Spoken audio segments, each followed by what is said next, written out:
Si jamais vous vivez près d'un lac, d'un marais ou d'une rivière, prenez garde. Marie Groët, la sorcière du nord de la France, vit peut-être toujours sous ses eaux. Armée de son groët, sa grande fourche acérée, elle enlève les enfants s'approchant trop près des points d'eau. Aucune chance de les retrouver un jour.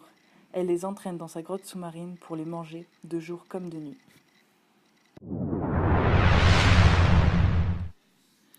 Le village de Gauchin-le-Gall dans le Pas-de-Calais a vécu une étrange histoire. Les hommes de ce petit village étaient connus pour être infidèles.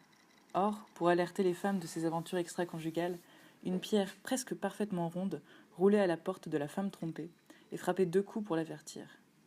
Agacés d'être dénoncés, et encore plus par une pierre, les hommes de Gauchin-le-Gall enchaînèrent la pierre pour ne plus qu'elle roule et pouvoir retrouver librement leur maîtresse. À l'époque du bon roi Dagobert, alors que Dunkerque n'était qu'une église sur les dunes entourées de petites maisons, les Reuses, de terribles géants scandinaves, débarquèrent sur les côtes du Nord. Dévorant les enfants, violant les femmes et tuant tous les adultes, ils semaient la terreur sur la côte. Un jour, le chef des Reuses, un géant nommé Halloween, se prit les pieds dans le cordage de son navire alors qu'il débarquait près du hameau de Dunkerque. Tombant lourdement, son épée se planta dans sa poitrine et il fut laissé pour mort par ses compagnons, qui fuirent en le voyant tomber. Mais Saint-Éloi passait par là. Il emmena Halloween dans l'église de Dunkerque et pendant 15 jours s'occupa de lui pour le sauver et le convertir. Le 16e jour, Halloween sortit de l'église, se maria avec une habitante du hameau et devint le chef du village en le développant et le fortifiant. Ainsi naquit Dunkerque selon la légende.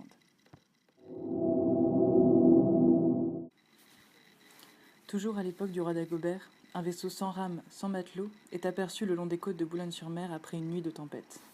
On dit qu'il serait conduit uniquement par la main de Dieu.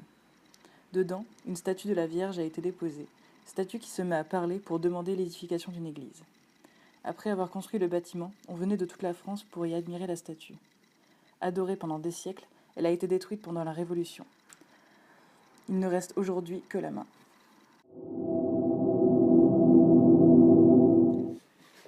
Au XVIIe siècle, les Navarres de Templeuve en Pévèle sont jalousés pour leur richesse et leur influence. Un des employés de la famille accuse alors Marie Navarre de l'avoir ensorcelée en empoisonnant un craquelin qu'il aurait mangé. Aussitôt, Marie est accusée d'adorer Satan. Emmenée sur la place publique, la sentence est prononcée alors qu'elle se tient sur la pierre aux sorcières, la pierre des sacrifices pour recueillir le sang des sorcières. Marie est brûlée vive au lieu-dit des Saulières, où son esprit aurait trouvé refuge en se cachant dans une girouette sur le toit d'une maison proche.